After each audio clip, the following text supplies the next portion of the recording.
bismillaahi raxmaani raxiim subax wanaagsan daawadayaal qodobada wararka TV saaka idin haya waxaa ka mid ah kooxo hubaysan oo ganacsatada la sheegay inuu xiriir hoos la lahaa ururka al-shabaab ku dilay duleedka magaalada muqdisho.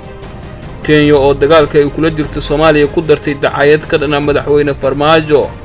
Sanatarre iyo xildhibaano muqdisho kula kulmay madaxweyne Farmaajo uga digay inuu joojiyo faragelinta uu ku hayo Galmudug. magacaabista wakiilka ergeyga gaarka ee qaramada midoobay u qaabishan Soomaaliya oo qayb ka ah qorshe looga hortagayo dawladda Soomaaliya.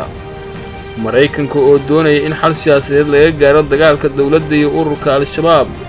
halkay ku dambeysay taageeradii Faarax Macalin ee dawladda Soomaaliya.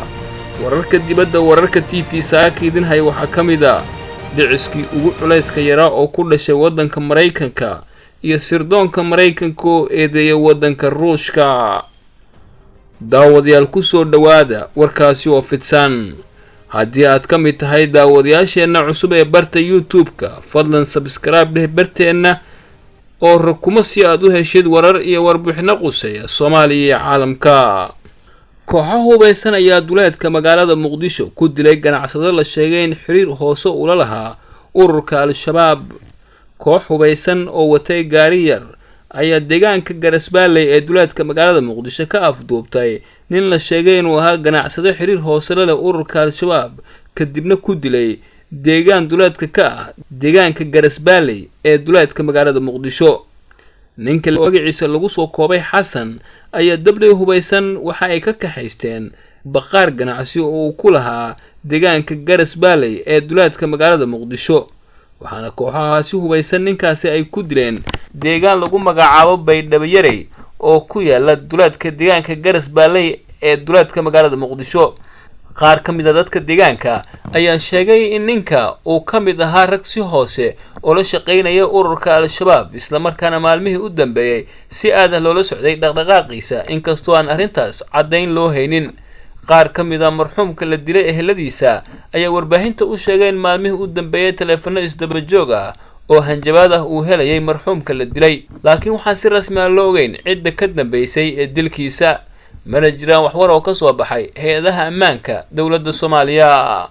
dawladda Kenya ayaa dagaalka ay kula jirta dawladda Soomaaliya ku dartay dacayad iyo magac dil ay ku sameynayso madaxweynaha Soomaaliya Maxamed Cabdullaahi Farmaajo. dawladda Kenya ayaa bilowday baahinta dacayado ka dhan ah madaxweynaha Soomaaliya Maxamed Cabdullaahi Farmaajo iyadoo qaab qabiil u rogtay muranka kala dhaxeeya Soomaaliya. warbaahinta gudaha dalka Kenya oo soo xiganaysa mas'uuliyiin ka tirsan waaxyaha ammaanka iyo wasaaradda arrimaha dibadda ayaa bilaabay inay baahiyaan xog ku saabsan dad ay ku sheegeen inay qaraabo dhow yihiin madaxweynaha Soomaaliya kuwa oo khatar amni ku ah dalka Kenya. waxay aad wax uga qoreen in ay weerar Kenya ku soo yihiin dad ay ku tilmaameen qoyska madaxweyne Farmaajo oo ay ula jeedaan beesha Mareexaan isla markaana ka tirsan ururka al-shabaab. waxaa sidoo kale Kenya ay sheegtay inay qabatay sarkaal aysan magaciisa shaacin oo ay sheegtay inuu ka mid yahay ciidanka nabad sugidda Soomaaliya kana tirsan yahay qoyska madaxweyne Farmaajo. sarkaalkan ayaa waxa Kenya ay sheegtay in laba habeen ka hor ay ku qabteen garoonka diyaaradaha ee Nairobi ee Jomo Kenyatta isagoo wata lacag dhan 1.7 milyan oo dollar. ha yeeshee ma jiraan wax caddayn ah oo muujinaya sarkaalkaas iyo lacagta Kenya ay sheegtay inay gacanta ku dhigtay. sidoo kale gudaha Kenya waxaa ka bilowday kala sooca beelaha Soomaaliyeed ee dalka Kenya waxaana walaac xoogan uu soo wajahay qaar ka mid ah beelaha Soomaalida ee dega waddanka Kenya.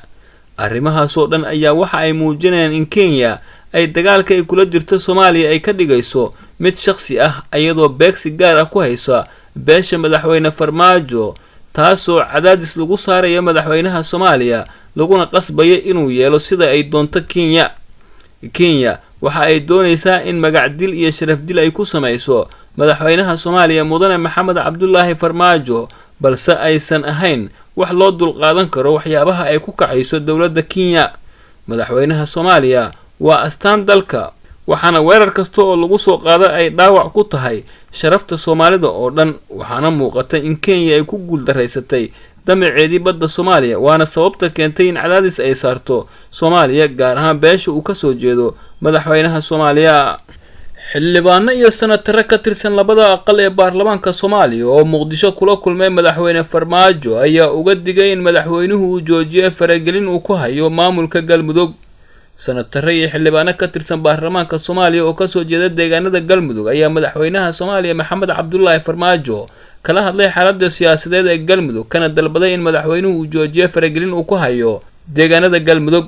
xubnaha labada gole ee baarlamaanka Soomaaliya ee ka soo jeeda deegaanada Galmudug ayaa madaxweynaha Soomaaliya Maxamed Cabdullaahi Farmaajo ka dalbaday inuu joojiyo kulamo gaar ah oo qaar ka mid ah beelaha deega Galmudug uu kula lahaa magaalada Muqdisho.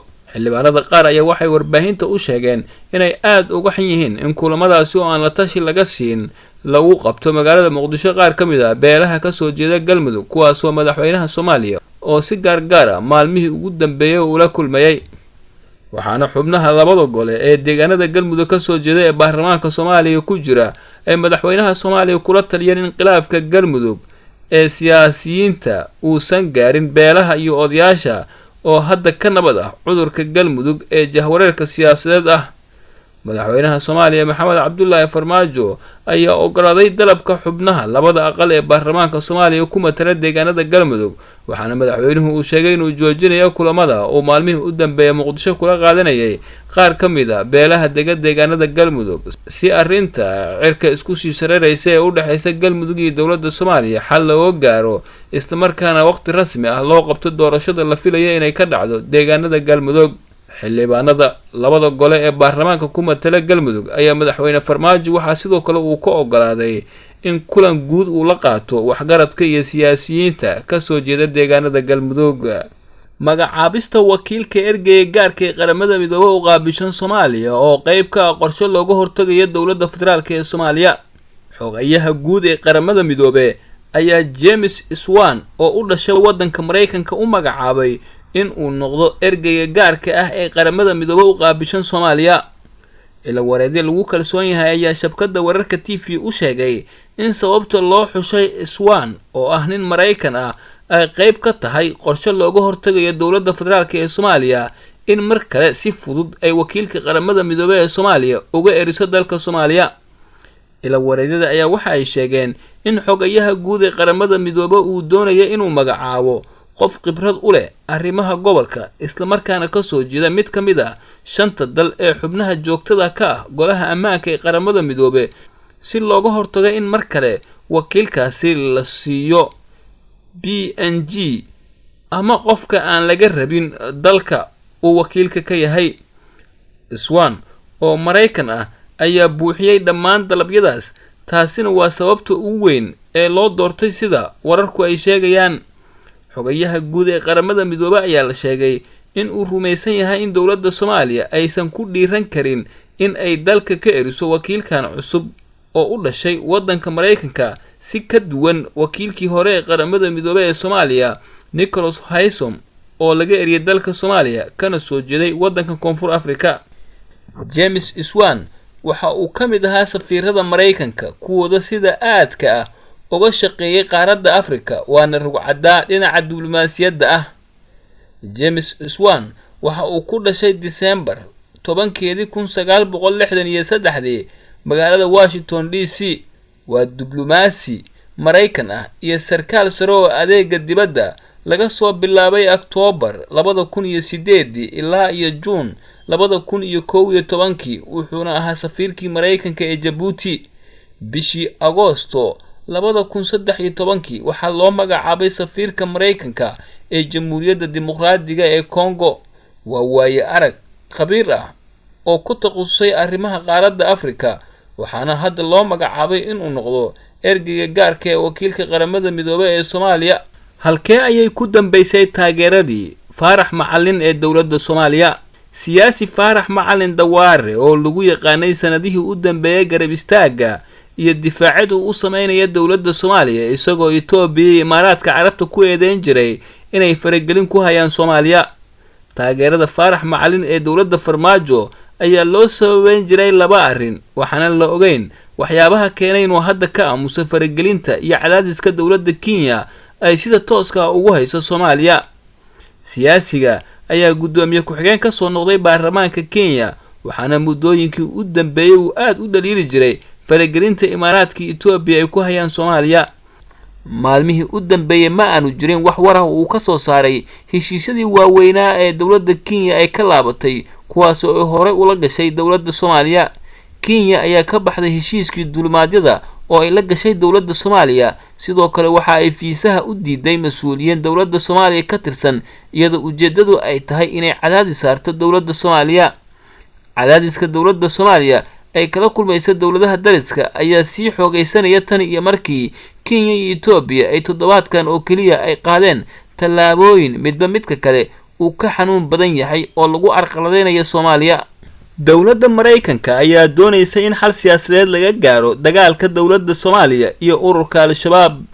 sarkaal ka tirsan taliska ciidamada Mareykanka ugu qaabilsan howlgalka qaaradda Afrika ee AFRICOM ayaa waxa uu sheegay in hadafka Mareykanka ee Soomaaliya ay tahay sidii loo wiqi lahaa awoodda Al-Shabaab, isla markaana xal ama go'aan siyaasadeed looga gaari lahaa Soomaaliya. sarkaal ka tirsan taliska ciidamada Mareykanka u qaabilsan howlgalka qaaradda Afrika ee AFRICOM ayaa waxa uu sheegay in hadafka Mareykanka ee Soomaaliya ay tahay sidii loo wiqi lahaa awoodda militariga Al-Shabaab si loo gaaro xal ama go'aan siyaasadeed. taliya ku-xigeenka AFRICOM ee dhinaca rayidka Ambassador Alexander ayaa shalay suxufiyiinta kula hadlay xarunta dhexe ee taliska AFRICOM ee magaalada Stuttgart ee waddanka Jarmalka ayaa waxa uu sheegay in nooca howlgalka muqaawamada ama iska caabinta ka socda Soomaaliya lagu dhammayn karo cadaadis militari iyo isfaham siyaasadeed sidoo hadalka u dhigay. sarkaalka ayaa waxa uu sheegay inaan waxna ka qusayn sida loo sameeyo arrimahaasi sidoo hadalka u dhigay, wuxuuna intaas uu ku daray in kooxaha Soomaalida ee dagaalamaya ay gaaraan xal siyaasadeed loona baahan yahay in lagu saleeyo xalkaasi siyaasadeed dhaqanka Soomaalida sidoo hadalka u dhigay. sidoo kale agaasimaha sirdoonka ee AFRICOM Admiral Heidi Berger oo ka hadasho shirkaasi jira ayaa waxa ay sheegtay in Al-Shabaab wali ay leeyihiin awood ay ku weerari karaan danaha reer galbeedka iyo saaxiibadood ay ka leeyihiin gudaha Soomaaliya iyo dalalka Afrika. waxa kale oo ay ka digtay in Al-Shabaab ay ka faa'iideysan doonaan marnaashiyaha dhinaca ammaanka marka ay ciidanka AMISOM ka wada baxaan gudaha Soomaaliya siday hadalka u dhigtay. wararka dibadda wararka TV saaka idin hayana daawadayaal waxaa ka mid ah sirdoonka waddanka Mareykanka ayaa eedeyn u jeediyay dawladda Ruushka ayaa laga yaabaa in uu meel uga dhacay xayiraadii ka saarnayd in uu tijaabiyo hubka nukleerka ee qaraxiisu aanu aadka u xoog badnayn sida uu sheegay sarkaal sare oo ka tirsan sirdoonka Mareykanka. sareeyo guud Reporti Ashley oo madax ka ah hay'adda sirdoonka difaaca ayaa sheegay in ay u badan tahay in Ruushku uusan u hoggaansamin heshiiska la aqoonsan yahay. marka mas'uulku uu sidaa leeyahay waxa uu soo xiganayaa sida warbaahintu ay sheegtay heshiiska loo soo gaabiyay CTBT ka oo ah heshiis ay dalal badan galeen oo mamnuucaya in la tijaabiyo hubka nukleerka. Ruushka ayaa sanadkii 2008 sheegay in uu ku dhaqmi doono heshiiskaasi. haatan Mareykanku uu ku eedeeyay inuu jabiyay. dhiciskii ugu culayska yaraa ayaa ku dhashay isbitaal ku yaala waddanka Mareykanka. cunug yar oo dhashay isagoo 245 garaam ah ayaa la rumaysan yahay in uu noqday dhiciskii ugu culayska yaraa ee ku dhashay isbitaal ku yaala waddanka Mareykanka. Saybiya ayaa la cabir ahayd tufaax weyn waxa ayna dhalatay 23 toddobaad iyo 3 maalmood taariikhdu markay ahayd bishii December ee sanadkii 2008. markii ay dhalatay ayaa loo wareejiyay qaybta la dhigo dadka aadka u xanuunsan ee isbitaal ku yaala magaalada San Diego ee gobolka California ee waddanka Mareykanka. dhaqaatiirta iyo waalidka Saybiya ayaa waxa ay sheegeen in ay sii noolaan doonto saacado uun kaliya, balse 5 bilood kadib waxaa laga saaray isbitaalka iyadoo caafimaad qabta. cabirkeeduna uu yahay 2.5 kilogram iyadoo beenisay waxyaabihii niyadda loo galshay dadkoo dhan. kalkaalisadii baxnaaninaysay markii aadka u ildarnayd ayaa waxa ay sheegtay in soo kabashadeeda iyo sida isbitaalka looga saaray ay mucjiso ku noqotay dhaqaatiirta caafimaadka isbitaalka iyo dadkii ku sugnaa isbitaalka. guud ahaan daawadayaal warkii oo aad kala socoteen wararka TV saaka waa naga inta.